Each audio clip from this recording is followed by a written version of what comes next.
عثمان بھائی پچھلے دنوں میں ایک دوست ہیں ماشاءاللہ بڑے اچھے میرے بڑے پیارے دوست ہیں ڈی ایس پی ہیں. تو ایک محفل میں بیٹھا تھا, وہاں دیگر بھی کچھ ڈی ایس پی بیٹھے ہوئے تھے. تو بات ہو رہی تھی ہمارے معاشرے کے اوپر کہ کرائم بڑھتا جا رہا ہے. تو میں نے ان سے سوال کیا, سب سے متفقن علیہ. میں نے کہا کہ آپ لوگ مجھے بتائیں, آبزرویشن آپ لوگوں کی زیادہ ہے کیونکہ کرمنل سے آپ لوگ انٹریکٹ بھی کرتے ہیں اور لوگ آپ سے آ کے شکایات بھی کرتے ہیں, کمپلینٹس بھی کرتے ہیں. میں نے کہا روٹ کاز کیا ہے ہمارے معاشرے میں اتنی تیزی سے کرائم بڑھنے کی, روٹ کاز کیا ہے؟ تو بڑا زبردست انہوں نے جواب دیا. انہوں نے کہا کہ ایک تو ہمارا جو فیملی سٹرکچر ویک ہوتا جا رہا ہے نا, بچوں کو توجہ نہیں مل رہی, یا آپس میں لڑائی جھگڑے بہت ہیں, یا ایک دوسرے کے ساتھ تلخ رویہ وغیرہ وغیرہ. دوسرا جو بڑھتی ہوئی مادہ پرستی ہے, گریڈ. اور پھر انہوں نے مثال دی جس سے میری روح کام گئی. انہوں نے کہا کہ میں آپ کو ایسی ایسی باتیں بتاؤں کہ ہم نے اولڈ لاہور میں ایک مرلے کا گھر 3 منزلہ, اس پہ قتل ہوتے دیکھے. ایک مرلہ کیا ہوتا ہے عثمان میں؟ مطلب یہ جس اسٹوڈیو میں ہم بیٹھے ہیں شاید اس کا بھی ہاف ہو, ایک مرلہ. اللہ اکبر. ایک مرلے پہ لوگ بھائی بھائی کا قتل کرنے پہ آ جاتا ہے. پھر عشق مشوقی کے چکر میں لوگ ایک دوسرے کو مرانے پہ جو ہے وہ آ جاتے ہیں. تو کرکس ان کا یہ تھا کہ بڑھتی ہوئی مادہ پرستی اور فیملی سٹرکچر کا ویک ہونا. ابھی عثمان بھائی ریسنٹ واقعہ ہوا مری کا, کتنا افسوسناک واقعہ ہوا, جو اس چیز کی عکاسی کرتا ہے کہ ہمیں گریڈ کتنی زیادہ بڑھتی جا رہی ہے, لالچ کتنی زیادہ بڑھتی جا رہی ہے.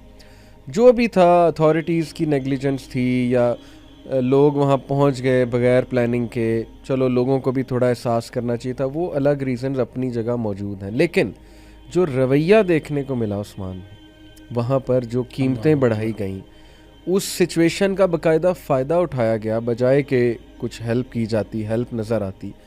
یہ ساری چیزیں دیکھ کے کبھی کبھی تو عثمان بھائی مایوسی بھی ہونے لگتی ہے کہ پتہ نہیں ہمارے بچوں کا آگے, ہمارے بچے کس طرح کے معاشرے کا حصہ بننے جا رہے ہیں, اور کیوں آخر حسد, لڑائی جھگڑا اور انا, پھر ظاہر ہے کہ جیسے میں نے بات کی کہ قتل کر دینا چھوٹی چھوٹی بات پہ, اور پھر گریڈ. کیا کرے گا انسان؟ یہ ساری چیزیں کہاں لے کر جائے گا انسان؟ کیا خیال ہے آپ کا؟ ولی بھائی مری کی آپ بات کر رہے ہیں, میں تو ایک ویڈیو سن رہا تھا, اس میں بتا رہے تھے, پتہ نہیں بات صحیح ہے کہ نہیں, وہ بتا رہے تھے کہ ایک مرغی کا انڈا وہ 500 کا یا 1000 روپے کا شاید دے رہے تھے. میں نے بھی سنا ہے ایسی بات. ٹھیک ہے, اس طرح کی باتیں بھی سنی ہیں, شاید آپ نے بھی سنی ہو کہ کچھ لوگ شاید برف خود پھینکتے تھے. اب دیکھیں, یہ دیکھی نہیں ہے بات, یہ سوشل میڈیا پہ ویڈیو میں بھی دیکھنے کو ملا, سننے کو ملا. تو اگر تو ایسا ہی تھا تو یہ تو بہت غلط بات ہے. تو وہ ایک بھائی مجھے کہتے 1000 روپے کا انڈا. میں نے کہا یار ہو سکتا ہے وہ چاندی کا ہو, آپ نے چیک تو نہیں کیا نا. تو یعنی انسانیت پہلے. ایک طرف ہم وہ قرآن پاک کی آیت سناتے ہیں نا کہ جس نے ایک جان کو بچایا اس نے پوری انسانیت کو بچایا. ٹھیک ہے, ایک طرف یہ ہے. دوسری طرف ایک مرلے کی جس طرح بات کر رہے ہیں, بھائی بھائی کو قتل کر دیتا, اور وہ بھائی ایک چارپائی پہ ایک بیڈ پہ بیٹھ کے کھیلنے والے, ہاں جی, ایک برتن سے کھانے والے. بڑی محبت ہوتی بھائیوں میں, بہن بھائی. اور ایک وقت آتا اتنی مادہ پرستی کہ ایک مرلہ جگہ ہے اور اس کی خاطر بھائی بھائی کو قتل کر دے. یا یہ مری میں جو کچھ ہوا, میں تو یہ کہوں گا کہ یہ جو جتنے ٹورسٹ ہوتے ہیں یہ مہمان ہی علی بھائی سمجھیں گے ان کو. صحیح مہمان کی لسٹ میں آئیں گے نا جتنے. دیکھیں آپ ان سے چارج کریں, رینٹ چارج کریں, سارا کچھ ہے, لیکن پھر بھی آپ ان کو مہمان سمجھیں. وہ آپ کے پاس آئے ہیں, ہمارے پاس کوئی لاہور میں آتا ہے تو ہم اسے مہمان سمجھیں گے. ٹھیک ہے, جتنا اس کا رائٹ ہے کوئی کرنے کے بعد, جتنا تعاون ہو سکتا ہے تو ہم کریں گے. بے شک. مہمان نوازی پہ ایک میرے ذہن میں حدیث آئی. اسلام کی بات کرتے ہیں کہ اسلام کیا سکیچ پیش کرتا ہے مہمان نوازی کا, صلہ رحمی کا, دوسرے کو ترجیح دینے کا. یہ میں اس کی بات کرنے لگا ہوں جو سگا بھائی نہیں, صحیح, صرف اسلامک بھائی, جس نے کلمہ پڑھا ہے وہ بھی آپ کا بھائی ہے. بے شک. نبی صلی اللہ علیہ وسلم بیٹھے ہوئے تھے, تشریف فرما تھے, تو ایک مہمان آیا, اس نے کہا مجھے بھوک لگی ہے, آ کے عرض کی. تو آپ صلی اللہ علیہ وسلم نے سب سے پہلے اپنے گھر میں پیغام بھیجا, کو کھانے کے لیے چیز ہے. اب سارے گھروں سے جواب آیا سوائے پانی کے کچھ نہیں تھا. صحیح. اب یہاں سے تھوڑا سا یہ بھی سمجھ لگتا ہے کہ صحابہ اکرام کی یعنی ترجیح کیا تھی؟ وہ تو آخرت تھی. گھروں میں کچھ بھی نہیں ہے کھانے کے لیے. ہمارے گھر میں مہمان آ جائیں وہ 1 سال رہیں تو اتنی گندم بھی پڑی ہوتی ہے, باقی چیزیں بھی پڑی ہوتی ہیں. وہ کہتے پانی کے علاوہ کچھ نہیں ہے. صحیح. اب نبی پاک صلی اللہ علیہ وسلم نے صحابہ سے پوچھا کوئی ہے جو اس کی مہمان نوازی کرے؟ تو ابو طلحہ انصاری رضی اللہ تعالیٰ عنہ نے کہا کہ میں مہمان نوازی کرتا ہوں. صحیح. اب یہ واقعہ ذرا اگر ہم اس کو ڈیپتھ سے دیکھیں تو بڑی چیزیں سمجھ لگتی ہیں علی بھائی. اب مہمان کو لیا, گھر پہ چلے گئے, وائف سے پوچھا کھانے کے لیے کوئی چیز ہے؟ صحیح. بخاری شریف کی حدیث ہے. وائف سے پوچھا کھانے کے لیے کوئی چیز ہے؟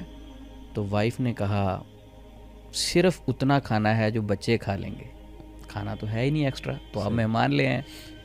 تو ہمارے نارمل ہو وہ کہیں گھر کے لیے کھانے کا تو کچھ ہے نہیں, تم ساتھ مہمان بھی لے آئے. ایسے ہی. لیکن وہ صابرہ خواتین تھی, تو وہ خاتون کہتی بچوں کے علاوہ کچھ نہیں, یعنی ان کے کھانے کے لیے کچھ پڑا ہے. تو انہوں نے کہا اچھا ایسے کرو, دیا جلاؤ, کھانا بناؤ, اور اس کے بعد جب کھانا رکھ دو گے مہمانوں کے سامنے تو بہانے سے اٹھنا, وہ دیا بجھا دینا, اور مہمانوں کو ہم کھانا کھلائیں گے. تو اس میں یہ بھی ہم کہہ سکتے ہیں کہ یعنی وہ ساتھ بھی بیٹھے رہے. دیا بجھانے کا مقصد تھا کہ مہمان فیل کریں گے ہمارے ساتھ کھانا کھا رہے ہیں. تو مقصد ان کا یہ تھا کہ مہمان ہمارے پیٹ بھر کے کھانا کھائیں, انہیں لگے کہ یہ بھی ساتھ شریک ہے, یہ بھی ساتھ شریک ہیں. یعنی وہ منہ ہلاتے رہے, یا اس طرح کا ماحول انہوں نے بنائے رکھا کہ ہم بھی آپ کے ساتھ کھا رہے ہیں, تاکہ مہمان سیر ہو کے کھانا کھائیں. اچھا, انہوں نے جب کھانا کھا لیا تو یہ سارا منظر اللہ رب العزت دیکھ رہے تھے. تو قرآن پاک میں وحی نازل ہوگی نبی پاک پر. وہی کیا ہے, اللہ رب العزت نے وہی نازل فرمائی وَيُؤْثِرُونَ عَلَىٰ أَنفُسِهِمْ وَلَوْ كَانَ بِهِمْ خَصَاصَةٌ وَمَن يُوقَ شُحَّ نَفْسِهِ فَأُولَٰئِكَ هُمُ الْمُفْلِحُونَ. سبحان اللہ.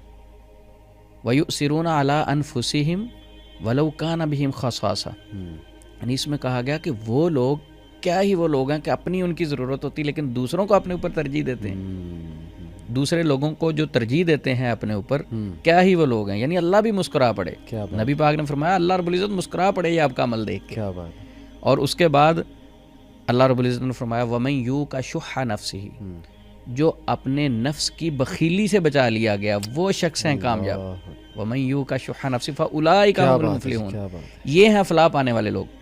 تو میں یہ کہوں گا مری واقعہ پہ ہی اگر بات کریں, اگر آپ کے پاس وہ مہمان ہے نا, ایز اے مہمان دیکھیں یا ایز اے ضرورت مند دیکھیں, وہ مر رہے ہیں, صحیح بات, تو اس وقت اپنی ہر چیز پیش کریں. ایسے واقعات بھی آئے ہیں کہ کچھ لوگوں نے, شاید میں ایک ویڈیو علی بھائی سن رہا تھا کہ ایک آدمی نے اپنی بیٹی کے لیے نا وہ جہیز کا سامان بنا کے رکھا ہوا تھا, تو اس نے وہ ساری رضائیاں, وہ بھی مری کا ہی آدمی تھا, اس نے ساری چیزیں اٹھا کے لوگوں کو دے دی. کیا بات. دیکھیں اچھے لوگ بھی ہیں, اچھے لوگ بھی ہیں, اور دیکھنے کو ملے ایسے واقعات. ایسے واقعات بھی ملیں کہ لوگوں نے تعاون بھی بہت کیا, اور بہت سے لوگوں نے مساجد کھول دی, اپنے سینٹرز کھول دیے, ہوٹلز, کچھ لوگوں نے ہوٹلز کھول دیے. سارے نیگیٹو نہیں تھے, سارے نیگیٹو نہیں. یہ کچھ جو نیگیٹو لوگ ہیں ہم ان کی بات کر رہے ہیں. اب یہ جو میں نے واقعہ علی بھائی آپ کو سنایا ہے, اب یہاں دیکھیں کہ اپنے بچوں کو, جو یہ بھی بچوں کے لیے کما رہے تھے اور ادھر بھی بچوں کا سلسلہ ہے, اپنے بچوں کا کھانا مہمانوں کو پیش کر دیا. اور مری میں اگر ان نیگیٹو لوگوں کو دیکھیں تو انہوں نے بچوں کے لیے کمانا تھا نا. صحیح بات. تو صرف سوچ کی بات ہے. اس